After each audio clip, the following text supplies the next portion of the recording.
Jeffrey Dahmer brutally murdered 17 young men and boys.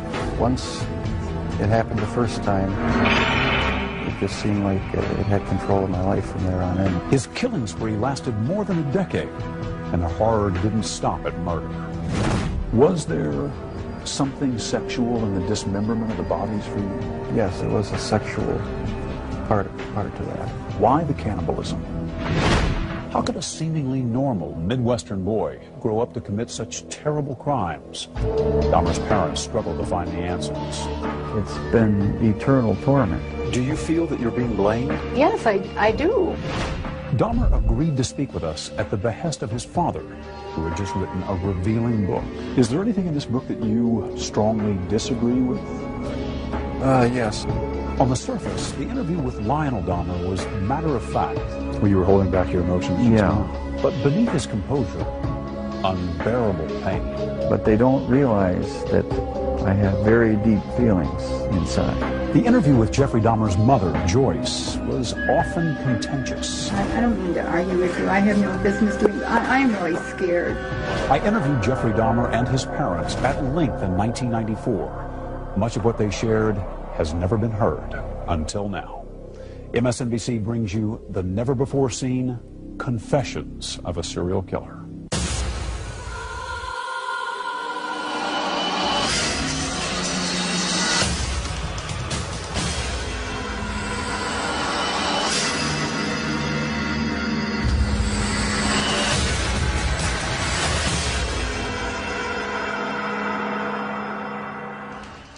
Thanks for joining us. I'm Stone Phillips. In February 1994, at the Columbia Correctional Institution in Portage, Wisconsin, I sat down with serial killer Jeffrey Dahmer for his first, and as it turned out, his last network television interview.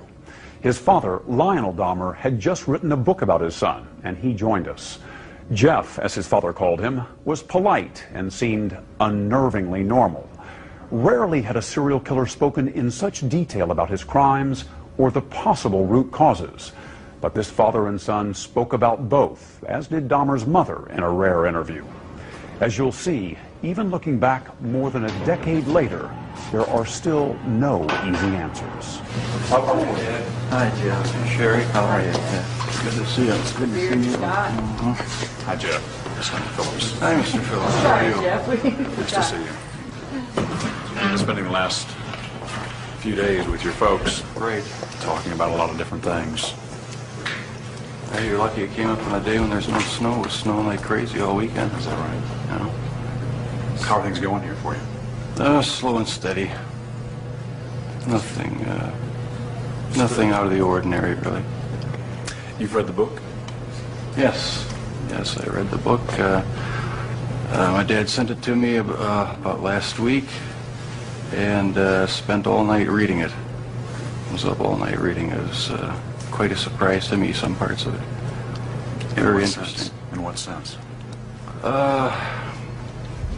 Just some of the things that were revealed caught me off guard, and just some very big surprises in it for me. What was it that caught you off guard? Some of his insights into what he thought of me as I was growing up. All set?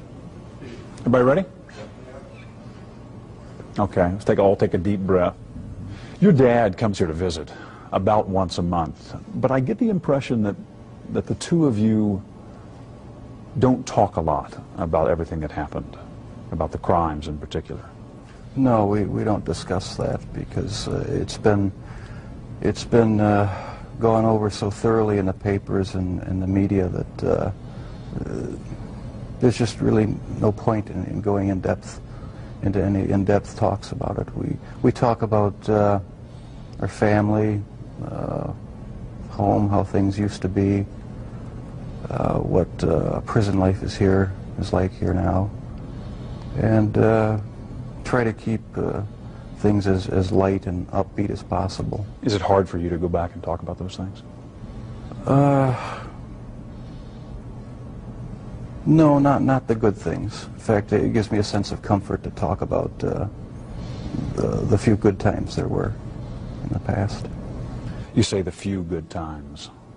Do you think of your childhood as having been profoundly unhappy?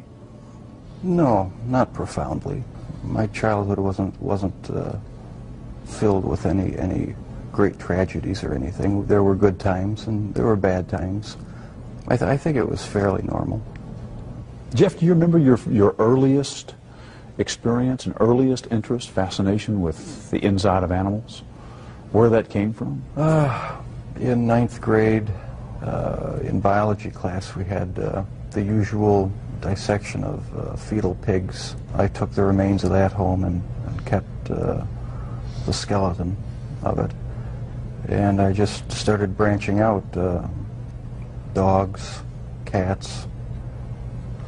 I suppose it could have turned into a normal hobby like taxidermy, but it didn't. It veered off into this. Why, I don't know. All I know is that I wanted to see what the insides of these animals looked like. Was there some pleasure in the cutting open of the animal? Yes, there was. No sexual pleasure, but just it's hard to describe. Sense of power, sense of control? I suppose that's a good way of putting it, yeah. Yeah. I can sort of see a fascination for, wanting to see or for looking at the insides of animals, say for the first time. After you did it one time, what more is to be gained by looking at another dog's inside, the second or the third? I don't know. It became a compulsion, and it switched from animals to humans. I still don't understand it. I don't know why. What would you do with the dead animals, Jeff? You would pick the carcasses up from the road and take them back into the woods. Take them back in the woods, skin them sometimes, slit them all the way open, look at the organs, feel them. There was a sort of general excitement for me. I don't know why. It was exciting to see. One of your dad's biggest questions is when you began to slip away, when you crossed over into this world of obsession or dark fantasy from which you just couldn't return. Can you pinpoint that? Is there a sense for when that really began to happen with you, Jeff? I think it was around age 14 or 15. Started having obsessive thoughts of violence intermingled with sex. And it just got worse and worse. I didn't know how to tell anyone about it, so I didn't. I just kept it all inside. Do you have any sense for where that was coming from? No. No, I've talked with a few psychologists about it. They have their theories, but they don't have any concrete answers either. Do you have a theory? No, not really. I don't know where it came from. I probably will never know. But I never dreamed that it would become a reality. Coming up, more pointed questions for a serial killer. Why the cannibalism?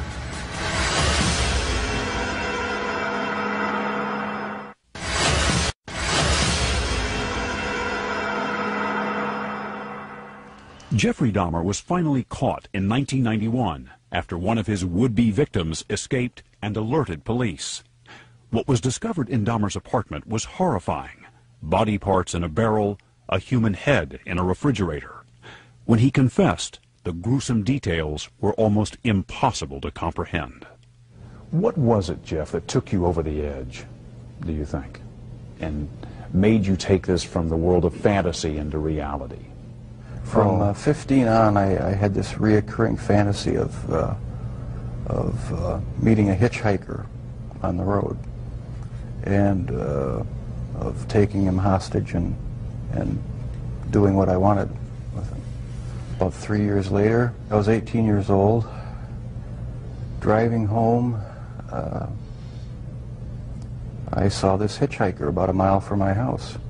Thought to myself, should I stop and pick him up, or should I just keep on going? I wish I just kept on going, but I didn't. I turned around, picked him up, And that's when the nightmare became a reality. It just seemed so bizarre to me that this obsession that I had been thinking about and wanting, just all the parts are there, and they make it possible to make it happen.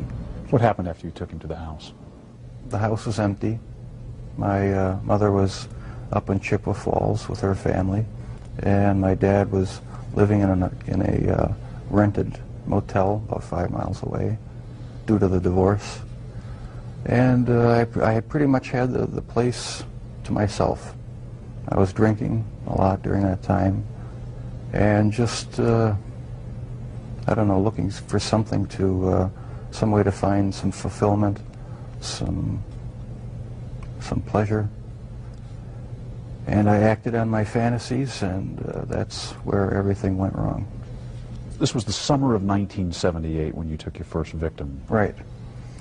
Once it happened the first time, it just seemed like it had control of my life from there on in. The second occurrence was 1984, roughly. And I met this guy at one of the bars, downtown Milwaukee bars. We went back to the hotel, just planning on getting drunk. I had put some sleeping pills in his drink to render him unconscious, and was just going to spend the night with him. When I woke up in the morning, my forearms were bruised, and his chest was bruised, and blood was coming out of his mouth. He was hanging over the side of the bed, and I have no memory of beating him to death, but I must have. And that's when it all started again. And once it started again, you found it impossible to stop. Right, that's when the obsession went into full swing. Did you ever tell yourself, I have to stop this? I must stop doing this? Yes. When it was going on? After the second time, it seemed like the compulsion to do it was too strong, and I didn't even try to stop it after that. But before the second time, things had been building up gradually, going to bookstores, going to the bars, the gay bars, bath clubs. When that wasn't enough, buying sleeping pills and using it on various guys in the bath clubs. It just escalated slowly but surely. And after the second time, which was not planned, it was out of control. It felt like it was out of control. Where did sex enter in to the killings, Jeff? It was a big part of it. My only objective was to find the best-looking guy that I could. Their sexual preference didn't matter to me.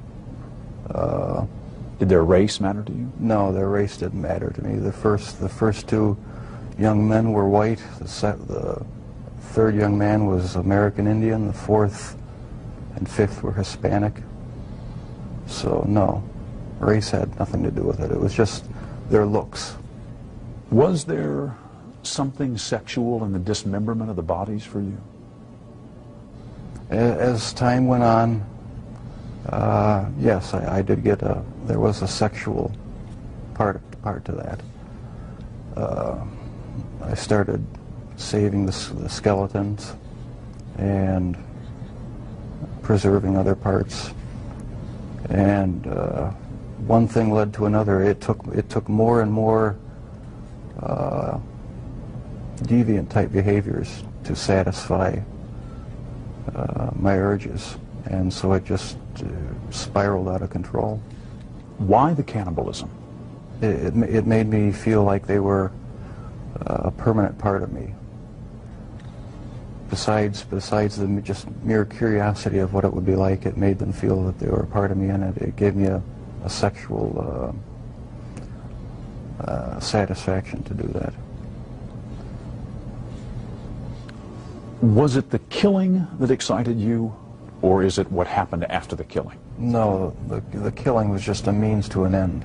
That was the least satisfactory part. I didn't enjoy doing that.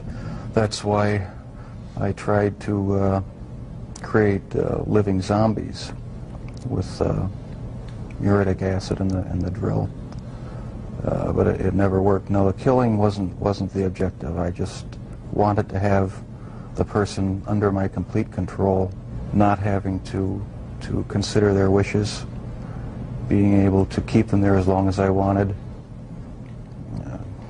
It's not easy to say that, but that's what the motive was. Where did that need for control come from?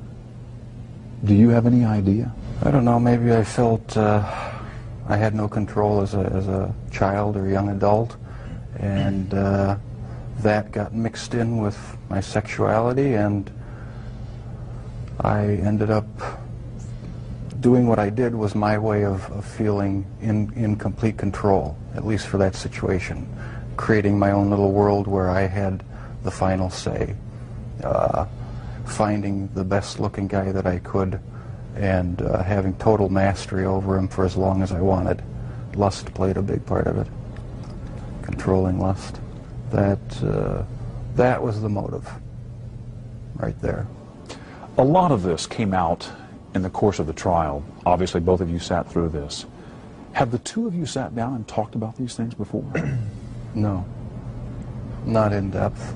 This is the first time you're talking about these things with I've talked your about dad it here. at great length with psychiatrists, court-appointed psychiatrists, psychologists, but not with my family.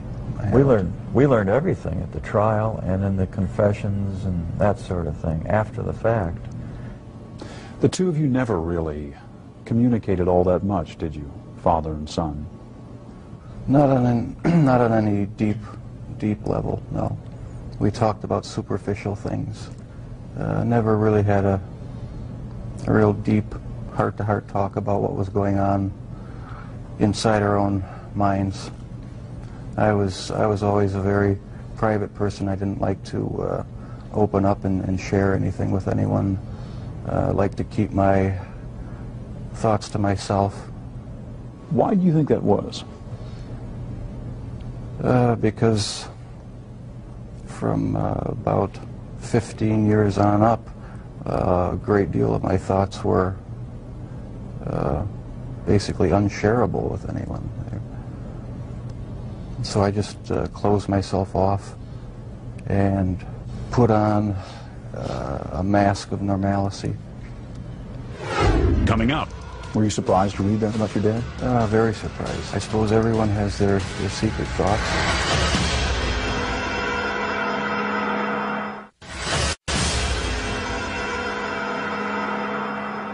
When I interviewed Jeffrey Dahmer in 1994, his father Lionel had just written a book as part of his own painful journey to try and understand how his son became a serial killer. Despite regular visits to the prison, father and son had never spoken about many of the topics covered in the book until our interview. You've read the book. Right. He called it a father's story. Pretty simple title. Right. Not a simple story, though. No, not a simple story. Not one that was easy for me to read. But I'm glad he wrote it. Did it hurt? Was it painful to read? Yes, it was painful. Some parts of it were, for me, were even fun to read. There were good parts. It wasn't all negative. Was it emotional for you reading the book? Yes, it was. Tell me, what kind of feelings did you have reading it? Deep regret, sorrow. I guess those were the two main emotions. Is there anything in this book that you strongly disagree with? Yes, I disagree with the description of me as being so incredibly shy and introverted, because maybe that's the way my dad saw me, because there was so much tension in the home that I really didn't feel like being up and happy a lot of the times. But with my friends in school, I had a good time. We had good a good social life, and so I wasn't so extremely reclusive and self-centered as it portrays me. Does it surprise you to hear Jeff say that he doesn't think of himself and never did as innately shy? It did surprise me. Maybe my perception was accentuated to the extreme. But you do recall at age 6 that you became more aware of tensions in the home. Oh yeah, that's the time I really remember noticing that things weren't quite right. So it wasn't so much innate shyness as it was wanting to withdraw from tension and arguments and problems in the house. That's how I saw it, yeah. I sort of lived in my own little fantasy world when things got too heated in the household. And I carried that over for years, I guess. And was there violence in that fantasy world? No, not early on. Not that, not the type that showed itself later. No, it was just my own little world where I had control. Was anger a part of it for you, Jeff? I had some anger. Probably every kid has some anger, about their childhood. It really wasn't a terrible childhood, though. There were a lot of good times. It wasn't a really terrible time. So pat theories about you as a serial killer striking out to get back at your dad, for instance, don't ring true to you. No, that has no truth in it. The only motive that there ever was to completely control a person that I found physically attractive, and keep them with me as long as possible, even if it meant just keeping a part of them. Did you know before you read this book that your dad had his own obsessions and fantasies, that he had thought about, that he had dreamed of committing murder, that he had had an obsession with fire and with explosives? No, I don't think that's the type of thing one asks one's dad. Were you surprised to read that about your dad? Very surprised. Yeah. I didn't know what to think about it. I suppose everyone has their secret thoughts, and so it was somewhat of a shock. You feel grateful that your father wrote this book? Or do you feel put off by it? I mean, I'm just curious about your overall reaction to it. Do you feel is the book an invasion, do you think? Or is it... No, I feel nothing but pride for him for writing the book, and having the courage to bare his soul when he didn't have to. He didn't have to get involved with trying to help me out and support me and be an emotional support for me, and I'll be grateful to him forever for it. Coming up, a serial killer's take on the meaning of life. I always believe the lie that evolution is truth. The whole theory cheapens life.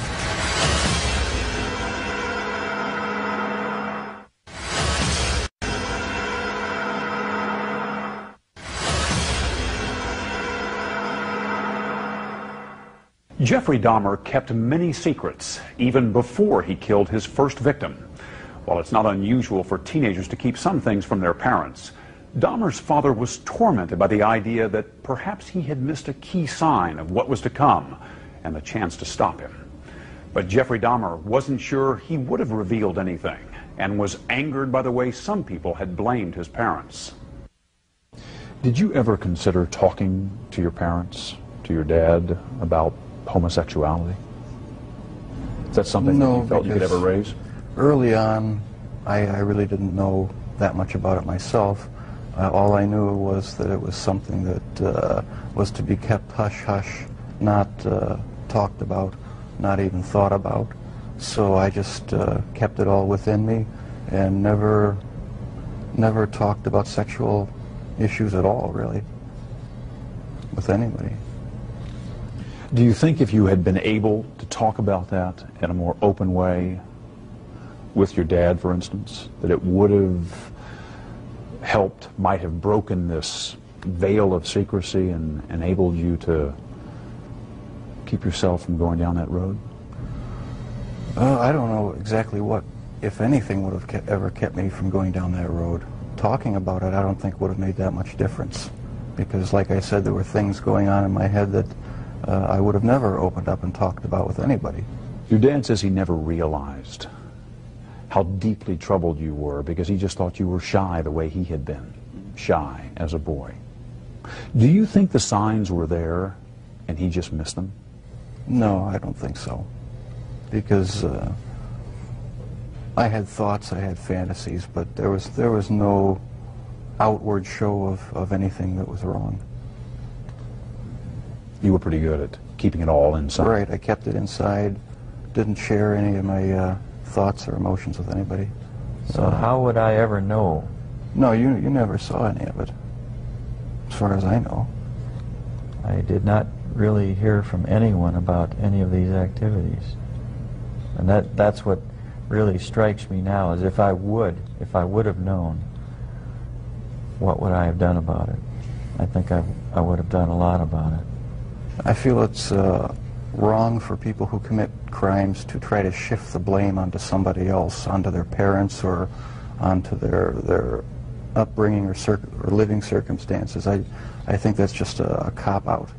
And my parents, my relatives, had no knowledge of what I was doing. They're absolutely not responsible for any of it in any way. And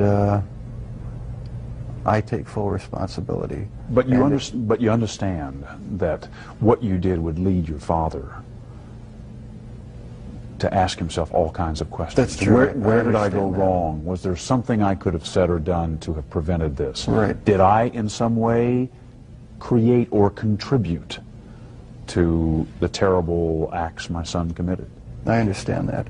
I just get angry with other people who think that they have a right to somehow try to blame my parents for what happened. That's not right at all. No one has the right to do that because they're totally innocent. They had no knowledge of it. And that angers me. But parents just naturally, I mean, any parent that really cares, they just first of all say, gee, I feel guilty. You know, there's just feelings of guilt. What happened? What did I do? What could I have done? And so that's a normal parental reaction. Your dad has wondered about all kinds of things, from the medication that your mom was on during her pregnancy, to the fact that you were exposed to violent arguments in the home from an early age and continuing, to the possibility that he might have passed on some genetic propensity for obsession or violent behavior. Does any of that ring true to you? I can see why he'd wonder about those things, but as far as I'm concerned, they're all excuses, because I didn't feel accountable to anybody. I didn't feel that I had to face what I had done ever, and so there comes a point where a person has to be accountable for what he's done. Can't go around making excuses, blaming other people or other things. So I alone am the one who's responsible for what's happened. Let me ask, when did you first feel that everyone is accountable for their actions? Well, thanks to you for sending that creation science material, because I always believe the lie that evolution is truth, the theory of evolution is truth, that we all just came from the slime, and when we died, you know, that was it. There was nothing.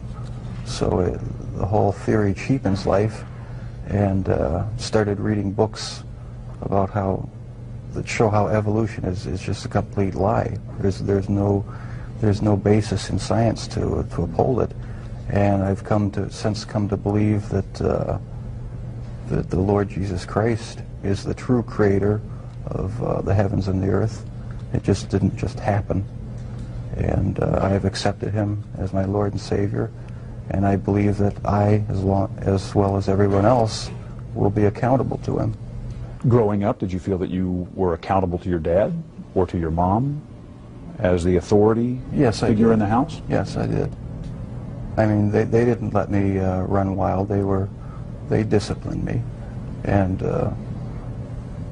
so I felt accountable to them. But afterwards, after I left the home, that's when I started wanting to sort of create my own little world where I could be the one who had the complete control, where I didn't have to bow to anyone else's demands, and I just took it way too far. Lionel? At that period of time, I had drifted away from a belief in a supreme being. And I never, as a result, passed along the feeling that we are all accountable in the end. He owns us. And that basic concept is very fundamental to all of us. You feel that the absence, at least for a while, of a strong religious faith and Yes, belief for some years. may have prevented you from instilling some of that in Jeff. That's right. Is that how you feel?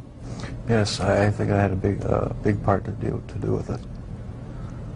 I mean, if a person doesn't think that there is a God to be accountable to, then what's the point of trying to modify your behavior to keep it within acceptable ranges? That's how I thought anyway. And I've since come to believe that the Lord Jesus Christ is truly God, the Father, the Son, and the Holy Spirit. They're the only true God. Coming up, a mother's pain. It's almost like I don't have a right to mourn or grieve because there are all these families who will never speak to their children again.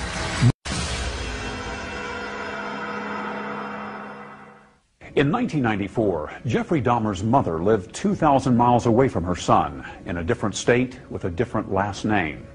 But Joyce Flint still felt deeply connected to her eldest child and was grieving for her own loss. We all think about victims' parents in a case like Jeffrey's, but we don't often think about the parents whose child committed crimes like this. What's it been like for you? Well, it's been horrendous.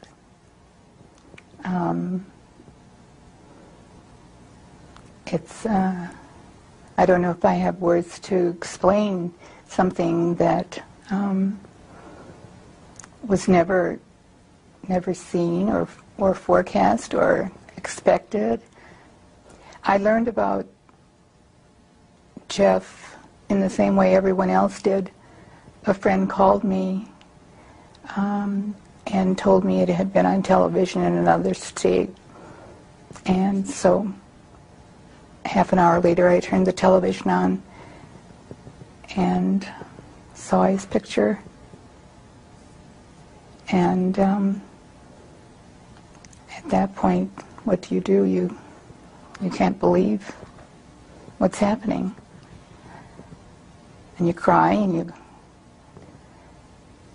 grab a friend. And that's what I did. What was most unusual about it was that I didn't know, I hadn't been in contact with Jeff, although I tried, and yet no one had ever let me know that Jeff had been in any kind of trouble at all during the years. When did the full impact of all of this hit you? I don't know if it has yet. I don't know if it ever will. I mean, I don't know if I'll ever be able to. How does anyone... The full impact, it's the rest of our lives. I have another son, a younger son, for the rest of his life. He will have to find a way to be strong and deal with this. Has this followed him? Yes, it has. But he's doing very well. He's finished an undergraduate degree and is working and very successful and visits his brother. It's a very difficult thing to say. Stone, one of the hardest things for me to say is how much I can't believe this happened, and how much I love Jeff, when I'm very much aware that it's almost like I don't have a right to mourn or grieve, because there are all these families who will never, ever speak to their children again. It's a very strange set of circumstances. I still have my son Jeff now to talk to, and we've established a wonderful relationship, and I hope I don't hurt all of the people who've lost their children by saying that. What was he like as a young boy before school? Wonderful. I thought he was wonderful. He was fun. We did all of the normal things that people do.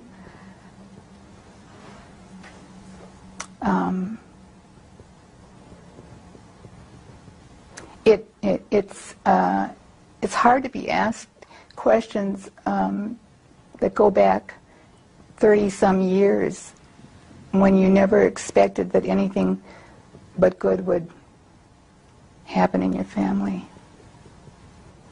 Were there ever any early signs of trouble with Jeff? Is there? Looking back on it today, were there? No. What would you look for? If I'd seen something that had been a clue of any kind, I'd like to think that I would have done something about it immediately. No, there wasn't anything unusual about Jeff. He was a normal young boy. Jeff's first grade teacher referred to him as inordinately shy and profoundly unhappy. He didn't seem inordinately shy to me. He seemed, he didn't like school. He had a very difficult year that year, first grade, moving from where he'd lived. I was pregnant with his baby brother, so... Did he seem profoundly unhappy? No. Well, no. When you say profoundly unhappy, there wasn't any clue that there was anything other than this was a little, rather shy child who had to go to school and mingle and be sociable, and that wasn't his thing. Coming up, more with Jeffrey Dahmer's mother. Telling you the truth the very best I can, there wasn't anything unusual. But first, his father looks deep within to see if he is somehow responsible for his son's crimes. The question is, why does a father murder in his dreams and a son murder in real life? Real life.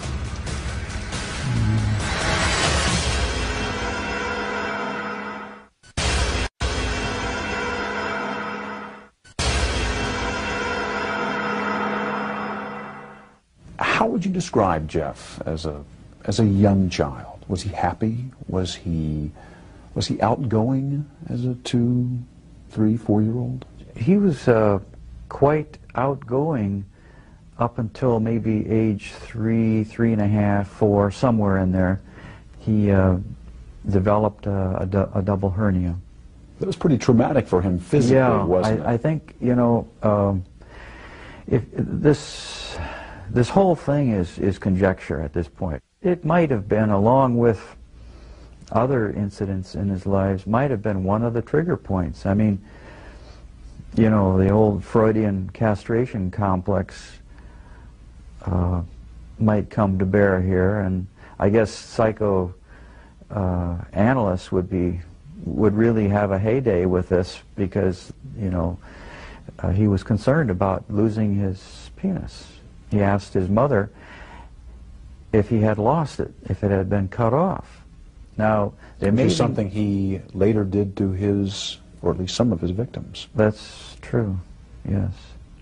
One thing that many serial killers have in common is a history of sexual abuse. Was Jeff sexually abused at any time? No, never. Was not abused by anyone in the home? No. Sexually? No.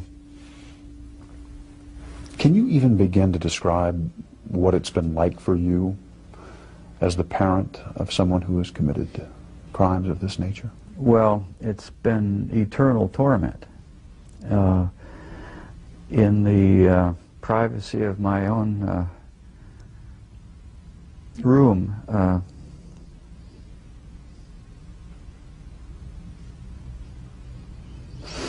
see, people generally look at me as sort of not emotional, and I come off as maybe a little bit remote because of that. Well, you were holding back your emotions just now. But they don't realize that I have very deep feelings inside. An armchair psychologist would argue that the fact that you are so unemotional about all of this only signifies the fact that inside there may be very powerful emotions. Right. That the person who keeps things so tightly under control is the person who is really afraid of losing control of some very powerful feelings inside. True in your case? That's probably true, yeah. I would say that's a fair statement. Today, when you think about the obsessions that were consuming Jeff as a teenager, they aren't altogether unfamiliar, are they? I think inferiority goes, lack of control or feeling of no control over your environment or kids around you. I think inferiority sort of goes along with shyness. Jeff was shy, I was shy. Then comes the thought of control. You just don't have the control of your environment. And my early infatuation or obsession was with fire. Just about burned down my neighbor's garage one time.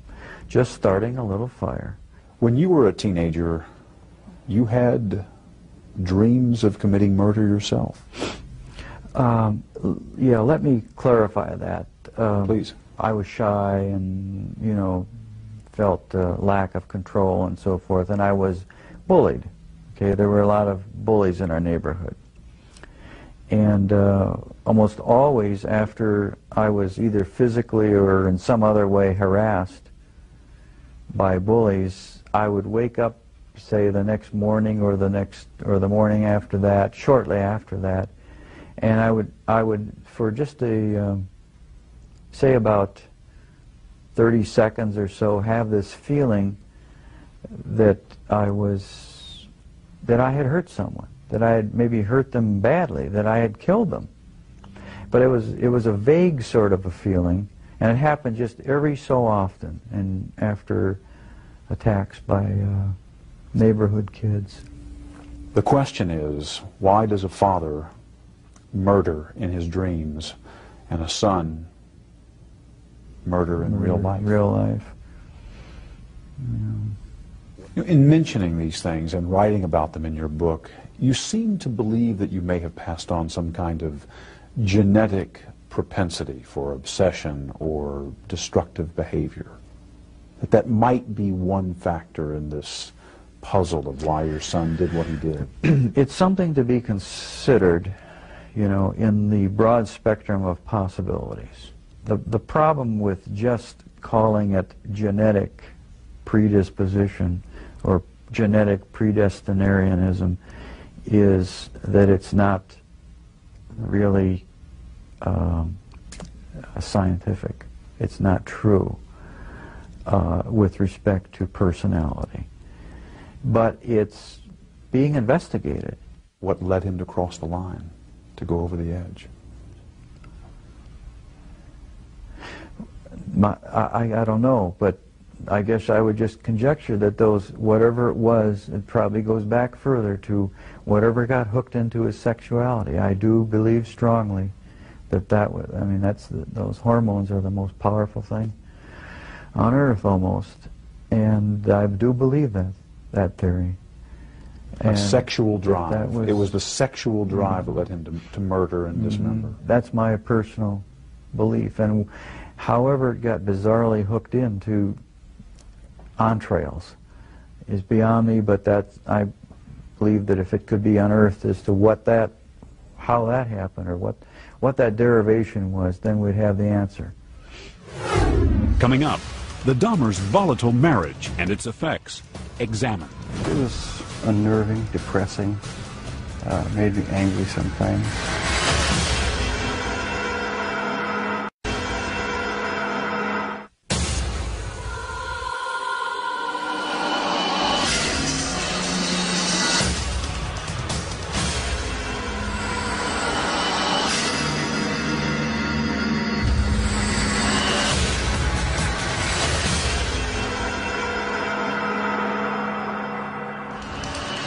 It was his first and last network television interview. Serial killer Jeffrey Dahmer talking about his horrific crimes and trying to figure out for himself why he had such a compulsion to kill. Much had been made of the home environment in which he grew up and the marital strife to which he was exposed throughout his childhood. Could he have been so affected it would later drive him to commit unspeakable crimes? Dahmer had strong feelings about that. What do you remember about your parents arguing when you were growing up, and what effect that had on you? It was unnerving, depressing, made me angry sometimes. I'd leave the house, go out in the woods and sulk, brooding, wondering why they had to have such a rough relationship. Most of the time they didn't seem to get along too well together. I never knew what the real underlying problems were. I didn't feel it was my place to ask. Did you blame one or the other? Mom or Dad? No, I didn't. I was just frustrated that things couldn't be happier around the house. You just wanted things to be more peaceful. Right. I never saw any real violent arguments as far as physical hitting or anything like that, but there was a lot of yelling, a lot of tension in the house sometimes. All set? Everybody ready? Let's go. At the time of the interview, Jeffrey Dahmer's mother, Joyce, was writing her own book, tentatively titled An Assault on Motherhood. She insisted that her co-author sit next to her for support. The book was never published, and the co-author never appeared in the original broadcast. What kinds of things was Jeff exposed to? What kinds of things did he see and hear? Nothing out of the ordinary. Well, what can I do? I can compare it with my own upbringing, and my mother and father fought, and it was kind of a normal thing, and they would get over it. And Lionel and I discovered very early on that we were very different people. I was more emotional and more outgoing than he was, and marriage became really a very unhappy place. And how much that affected the children at the time, I didn't think that it affected them in any really harmful way, because they were never physically abused. There were very heated arguments. And on occasion that would lead to some physical... Excuse me, Stone. If you want to stop a minute and think about whether you want to talk about that abuse on... How am I going to know what's going to be on television and what's not going to be? Well, I mean, I think you need to assume, while only a very small portion of this will be on, I mean, I want you to be comfortable with what you say, because... Well, one of the things that I don't want to get involved in on this television show is trying to do the same thing to Lionel as he's done to me, and that is to somehow blame him. So I'm not asking. I really don't want to get to whose fault. No, we're rolling. But I'm just saying, I don't want to get.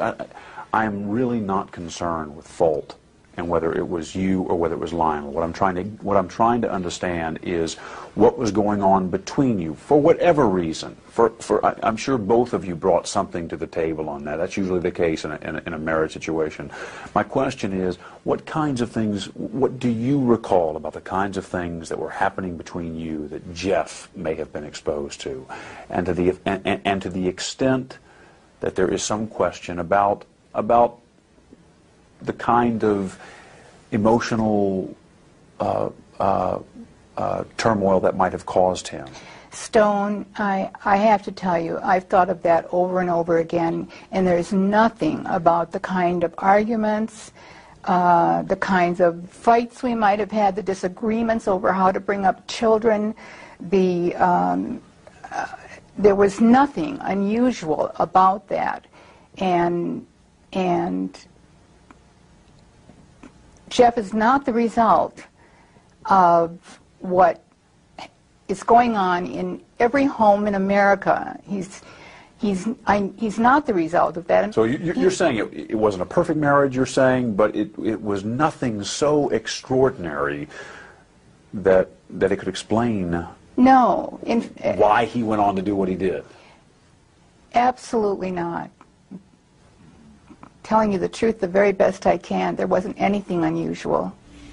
It was pretty intense, the arguments between the two of you. Yeah, yes. A lot of the arguments were very intense, and I couldn't see any way but to just leave the room or leave the house, or just, there was no compromise. How much of this violence in the home was Jeff exposed to? There were times when he heard the shouting and her physical agitated motions. He observed them, and he went outside and just left the house. And I learned later, I didn't know at the time, I didn't hear him do this, but I learned later that he was slapping the trees with branches and sticks, and I guess apparently out of frustration. So apparently Jeff was very disturbed over the arguments. I have no doubt that he was very disturbed. There are thousands, literally thousands of children who grow up exposed to these kinds of problems. And worse.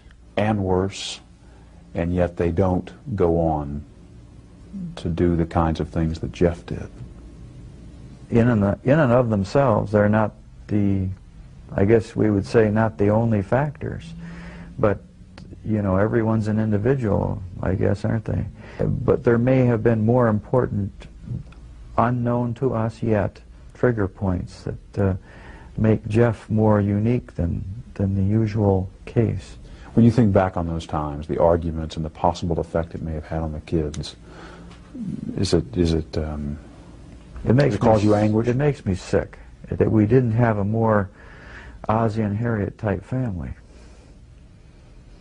And I know there really are no Ozzie and Harriet families per se, but there are some that really are healthy, quite healthy.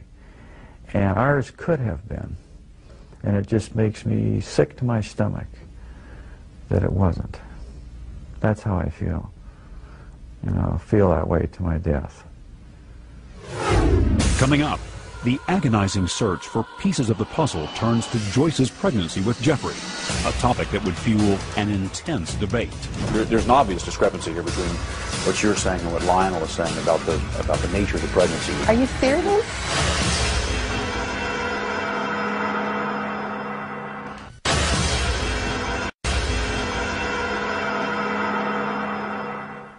By all outward appearances, Jeffrey Dahmer seemed like a normal boy growing up. So how did he become a serial killer? The search for the root causes went all the way back to his mother's pregnancy. Both of Dahmer's parents said it had not been an easy time, but during separate interviews with each of them, that was about all they agreed on. At times, her legs would lock tightly in place, and her whole body would grow rigid and begin to tremble. During these strange seizures, her eyes would bulge like a frightened animal, and she would begin to salivate, literally frothing at the mouth. We'd have to call the doctor who in those days they still made house calls, and he came immediately, and it always ended up that he gave her a shot of some type of relaxant. What kind of drugs was she on? There were a mixture of things. He would have to come and inject Seconal or morphine if, in some instances, when her body would not relax. The doctor? Yeah, the doctor. Morphine, barbiturates? Yeah, relaxants. Phenobarbital? Yes, She was on a pretty heavy drug she was regimen. on quite a heavy diet of prescription drugs, right. What do you remember about the pregnancy? I had what I thought were probably the ordinary kinds of things that happen when you're pregnant, and Morning sickness? morning sickness, A lot of nausea? yes. Lionel describes a strange, undiagnosed problem. He describes it as some kind of a seizure that you developed, a proneness to seizures late in the pregnancy, where he describes it as a kind of rigidness for which you were prescribed medications. Do you remember that, and can you describe it? I don't remember that at all. I can't imagine where that comes from. It isn't true. I don't. You don't recall anything like that? No. Seizures or No. seizure-like episodes? Absolutely not. Were you prescribed medications, including morphine, barbiturates? I don't know what medications were prescribed, and I'm surprised that anyone says that there is something that lists every single medication I took 33 years ago. I had a doctor, a physician. I took the medicine that was prescribed for me, and for the most part I was healthy. You weren't on morphine? I don't think you give pregnant women morphine. I'd have to ask my doctor, but they don't give pregnant women morphine. Barbiturates of any kind in order to calm you down in these seizure states, as Lionel describes them? There were no seizure states. Where's I that don't know coming where that's from? coming from. Well, Stone, I don't know. And it's one of the reasons why I'm finally speaking out, because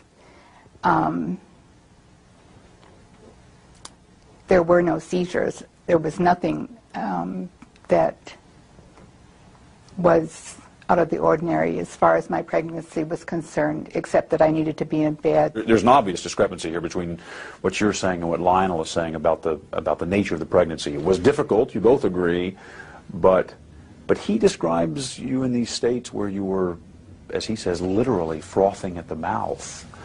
Are you serious? In these rigid states, yeah, for which you were given medication to settle or calm you down. Well, I don't know what his purpose is in doing that. I do know that when this first happened, the very first thing that the husband that I divorced did was come out with these accusations against me. They're not true. Well, I don't know how I can prove it to you that they're not true. Is it possible you just don't remember them? No, it's not possible. I don't remember them. It was my first pregnancy. I remember everything about my first pregnancy. There's an important point you want to talk about that you really want to make, and is the reason why you've come on. So let's talk about that.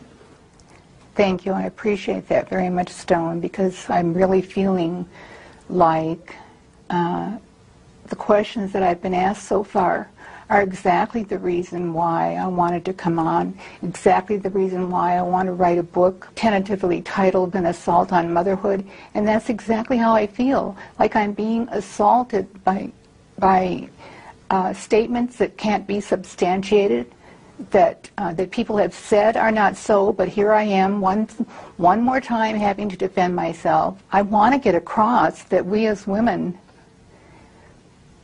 just can't take this kind of thing anymore. If something bad happens to our son or our child, there has to be a place for us to go. I want a place for all the victims, to have a place where there's some compassion and understanding instead of a blaming. Coming up, Joyce talks about the pain of feeling blamed for her son's crimes and disputes more of her ex-husband's recollections. Excuse me for interrupting you, but I never heard anything like that ever happened.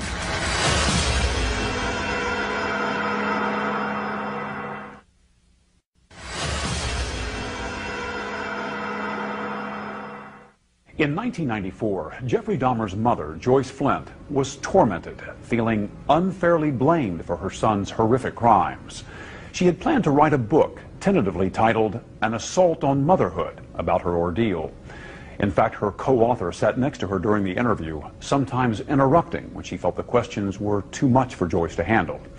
The book was never published, but in our interview, Dahmer's mother talked candidly about her pain and about her anger. Do you feel that you're being blamed? Yes, I do. Do you feel that Lionel's blaming you? That certainly does seem to be what happened when he first came out on television. And there are elements of Lionel's new book which do seem to say things about the pregnancy, about reluctance to breastfeed after the pregnancy, about Joyce's state during early motherhood, which seem to indicate something was wrong with the mothering. Now, this isn't the theme of the book, but it corresponds to the theme of so many questions from the media that have come along all along the way. And I'm not saying you're asking these now. But at the same time, Lionel asks a lot of questions about himself, about what kind of father he was, about his own thoughts and maybe his own mistakes. I mean, one of the first places he looks is right in the mirror. But if he wants to speak about himself, it's fine if he wants to make false or accurate accusations about his own behavior. But to state things about Joyce, which may or may not be true, and in some cases apparently are not true, in his book, is a certain type of blaming somebody who has not yet had the opportunity to speak up. You've read his book? Yes. Joyce, you have not read it? No, I haven't. Joyce has not read it yet. Joyce has been not well, and reading that book, which just came out, hasn't been something she was ready for. The excerpts that I have seen in the newspaper are so astounding to me. He told everyone that I was crazy, that I had abused my body with medicines, that I somehow was to blame. There's no doubt about that. Now he turns around and, for whatever his reasons are, I don't know what he's trying to accomplish with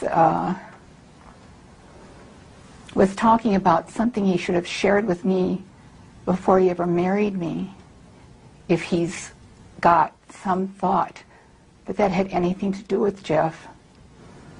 You mean his mental state, that you weren't informed? Dreaming of murder, yes, exactly. obsession with explosives. He never talked to you about any of that? None of that. I think one of the points is it's all clear in retrospect. I mean, for instance, one of the anecdotes that he tells in the book, Joyce, is when Jeff was 4 years old and Lionel had crawled underneath the house to remove some dead animals, and he put some of the bones from the dead animals into a bucket. And Jeff, at age 4, probably innocently, went over and was playing with the bones and seemed fascinated with these bones. That absolutely astounds me. Excuse me for interrupting you, but I never heard anything like that ever happened. You see, you're doing a television show prompted by a book which was written, which apparently is one parent's story which doesn't jive with the other parent's story at all. Which is why we're here. Right. Which is exactly why we're here. That kind of an anecdote. Like now, as far as I know, that never happened. That sounds like the shows that people go on and talk about children mistreating animals, and can you predict who's going to do something terrible somewhere down the line in his life Jeff's condition was proven to not have anything to do with his upbringing. I don't want parents frightened to death thinking that the little things they do or the little things they miss are going to result in them having a child that is going to cause all of this pain and anguish. That isn't the way it happened. In my mind, you cannot tell how certain actions or reactions are going to be computed in a child's mind. So the first thing I thought about was he emotionally, did he come out of this life with us emotionally disturbed in some way? He didn't. I've asked him. Some people would say that someone who had committed such horrible crimes must have had something horrible happen to them. You're saying just didn't happen. You know, I wish I had an answer. It's a terrible feeling to have this unending, unknown, why did this happen? What's the purpose of this happening? The horribleness that so many people have had to go through. I wish I could come up with an answer. That would be useful. It isn't useful to speculate on what small, tiny little things did we spank our child, and that turned him into a, as they called me, a monster maker. Jeff was raised with all the love and care and concern that any child could be raised with, and what happened to him? I don't know. I wish I knew. I'd give anything to know. When you ask yourself that question, Joyce, I mean, you know, when you're alone with yourself and you wonder why it happened, what answers do you come up with? What questions do you have about the origins of his madness, if you will?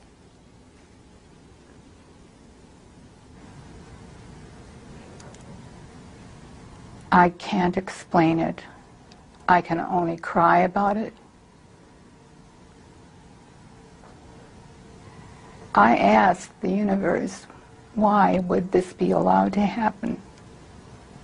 I don't have an answer for that. I'd like one. Coming up, could Jeffrey Dahmer have been caught years before his arrest? I didn't know what would happen. I thought, you know, it's all going to come crashing down now.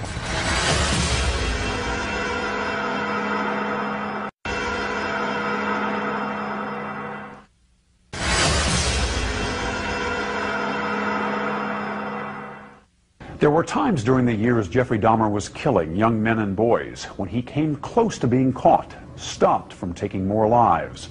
One of those crucial moments still haunted Dahmer's father, Lionel, during my 1994 interview with him. In March of 1989, you were helping him gather up his belongings, going through his room, and you came across a box. Tell me about that incident. It was about a 1-foot square box, metal and wood box, that I thought contained pornographic material. And you asked Jeff to open it? Yeah, because my mother, you know, I didn't want her to come into contact with any of that stuff. And asked him to open it up, and he refused. He said, I'd rather not. And I said, Jeff, open it up. I just want to see what's in there. And he said, can't I have any privacy in the house at all? Just this 1 square foot of privacy. And I said, Jeff, open it up, or I'm going to just take it down into the basement and get a screwdriver or something and open it up. I just open it up. And he got angry, very visibly agitated, and said, if I can't have 1 square foot of privacy, then I'm just going to leave. So he walked out of the house, and then I took the box. I took it from him. I mean, he gave it up. he walked out of the house. I'm surprised that he gave it up. But I started walking down the basement, and then he came in the back door just as I was going down the basement steps, and he said, "I'm sorry, Dad. I lost my temper.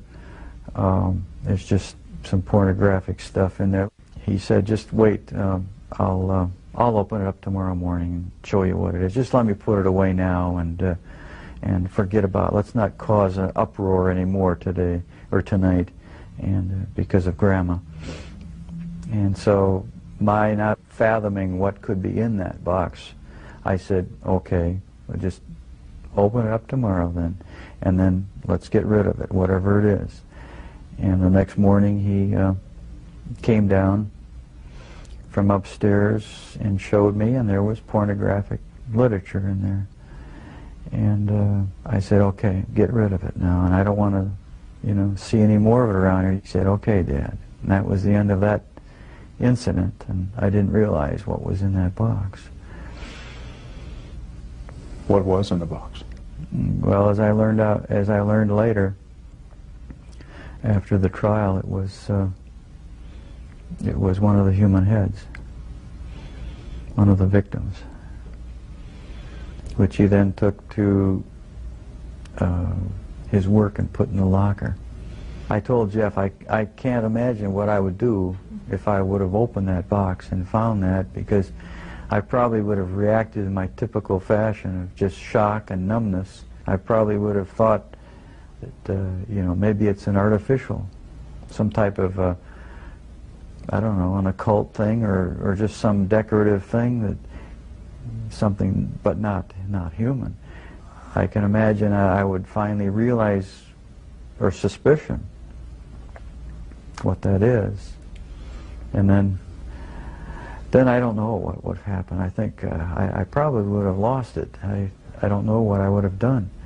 I asked Jeff, what would he have done if I would have opened that up and found out what that was. And all he said was, well, that would have been the end of the line. The jig would have been up. One of the chilling stories that your dad tells is about the box he had found. Can you give me your perspective on that? I had a box in my bedroom closet, and it contained the mummified head and genitals of a young man I met in one of the bars down in Milwaukee. And it was a locked metal box. My dad one week came to visit and happened to see it, and we got into a bit of an argument because I wouldn't open it up. He took the locked box down to the basement and was about to smash it open. What were you thinking as he was making his way downstairs to open the box? Well, I was outside, and I was thinking, I've got to stop this from happening. I didn't know what I'd do or say. I didn't know what would happen. I thought, it's all going to come crashing down now. And but the box was never opened, not in my dad's presence. And so the lies continued. The whole scenario just continued for years after that.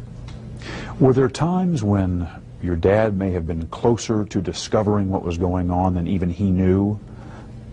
Times where you got worried that maybe he would find something out? The box incident was about as close as it came, yeah. That was just one incident. There were others, but that was a particularly nerve-wracking one. Are there others you can share? Other close calls? When acidified, dissolved human remains were found, they didn't look like human remains anymore, but they were in the trash bin outside in the garage. That was one incident. And a few others I'd rather not go into right now. Were you relieved to be arrested? part of me was, and part of me wasn't. Explain. I don't know. It's like I don't believe I have a split personality, but you know the feeling where you're sort of glad about something, but on the other hand you're not. That's how it was. It was a relief not to have to keep such a gigantic secret that I had kept for so many years. And once I saw that I had no choice but to face it, I decided to face it head on and make a full confession. So I am glad that the secrets are gone. Coming up, a father's anguish as he confronts the gruesome reality of his son's crimes. What was it like the first time you saw Jeff after he was arrested for murder?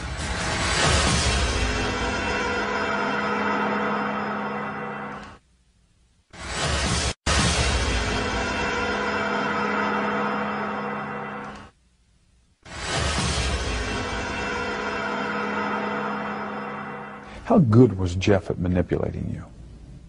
Excellent. He was very good. Good liar?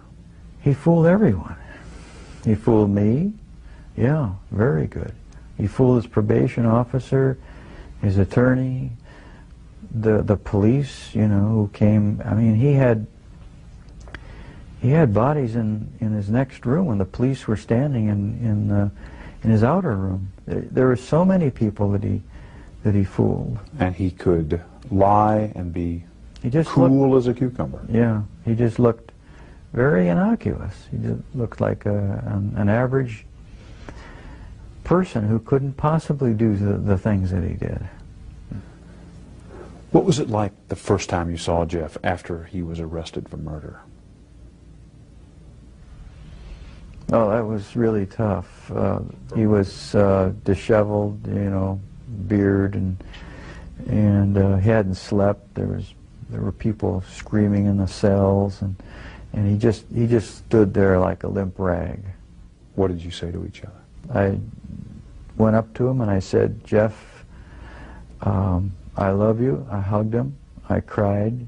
He didn't seem to be emotionally moved. He just seemed like he was just wrung out. Did he hug you back? Yeah, as well as he could. He was shackled in front of him, so he really couldn't hug. But he pressed, you know, forward. But it just seemed like he was just his soul had dropped out of him. What were his first words to you when he saw you? I'm just so sorry. I really screwed up.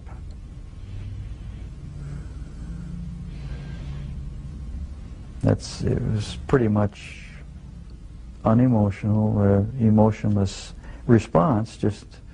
He just said those words, and he looked extremely depressed and sad. Do you remember the feelings that went through you at that point? Yeah, I felt really those same feelings: depression, you know, extremely well, shame and just what a waste.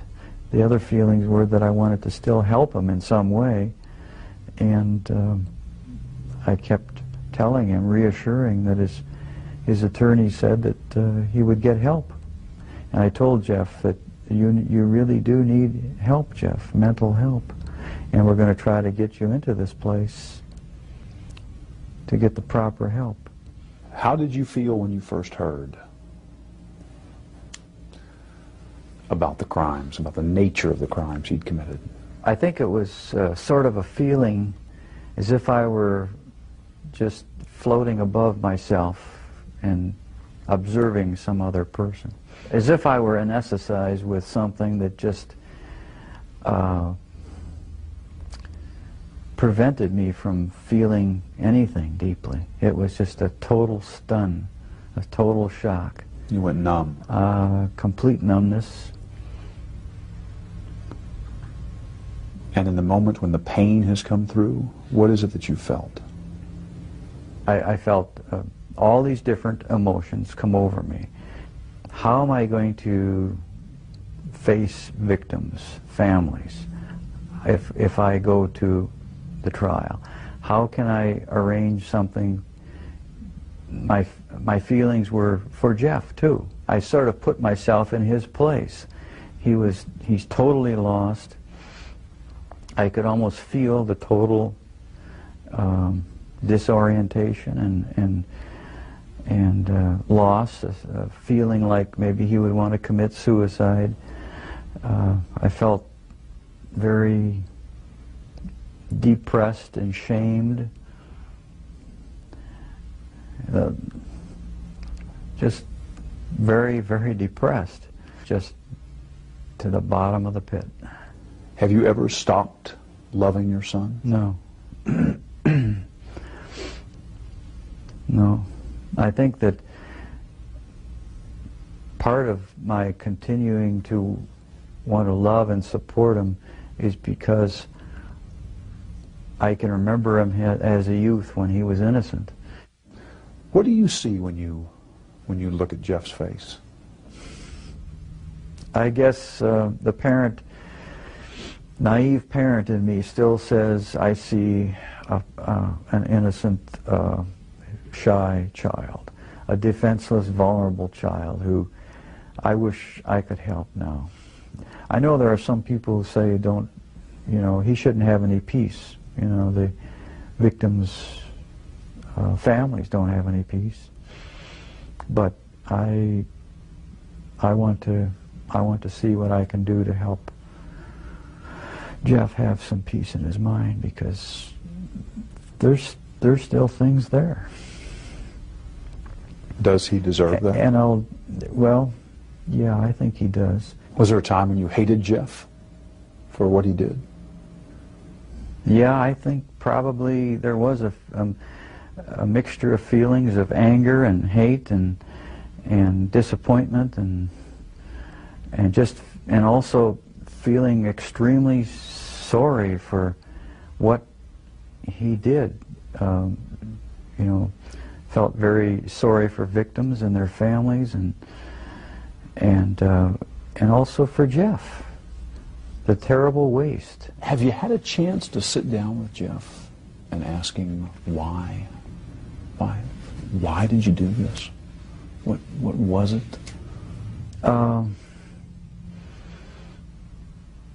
I asked him once, and he doesn't know. I asked him, he does not know. And it seems like a stunted, short answer. That, it seems like there should be more of an answer than that, but he says he really doesn't know. Coming up. I tell you, Dad, I'm really sorry that this has happened, and I love you a lot. I love you too. I'm sorry. I'm sorry. The conclusion to Confessions of a Serial Killer when we come back.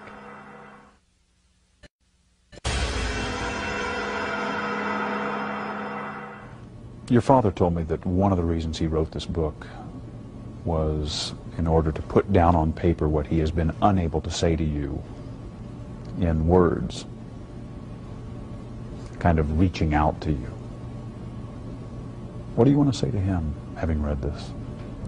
I tell you, Dad, I'm really sorry that this has happened, and I love you a lot. I love you too. I'm sorry. Don't be sorry.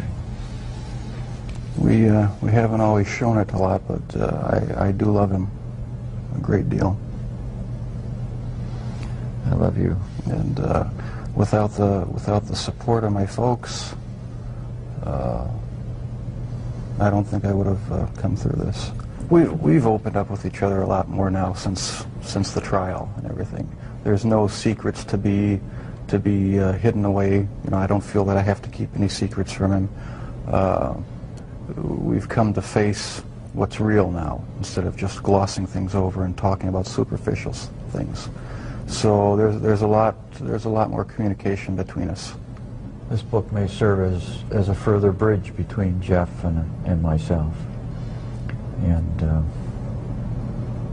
just for that purpose, I regard it as valuable for me. Do you feel closer to your dad having read this? I feel closer in that I understand more how he was thinking, what his thoughts were, what some of his motivations were. I'm glad he wrote it. Anything not in the book you want to say to him?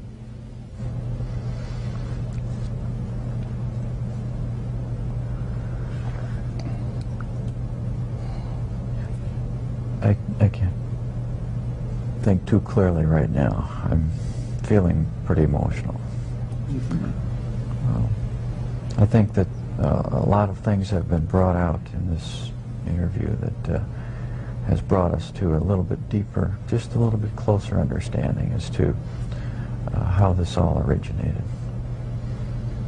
And, well, whenever I get emotional, my analytical side gets clouded, and I can't express myself quite as well as I would like. Can you talk about the feelings you have? You feeling close to Jeff? I feel very close to Jeff, and it's going to continue until our death. And I feel good about it. Do you think you'll ever have the answers you've been looking for about why, what happened, and what role, if any, you played? Maybe not. My primary question is the origins of it. And if something can be learned about that, it may help other people avert problems. Is it still there, Jeff? Does it ever go away? In part, no, it never completely goes away. I'll probably have to live with it for the rest of my life. I wish it would go away. I wish there was some way to completely get rid of the compulsive thoughts, the feelings. It's not nearly so bad now that there's no avenues to actually act on it. But no, it never seems to go completely away. So the thoughts still come to you? Sometimes, yeah. Are you different, Jeff, in terms of how you think back on all of this? I would hope I'm different. I'm glad that I'm in a position now where I don't feel the compulsion to do these things. I'm glad that it's over. Any words I say to the victims' families are just going to seem trite and empty. I don't know how to express the regret, the sorrow,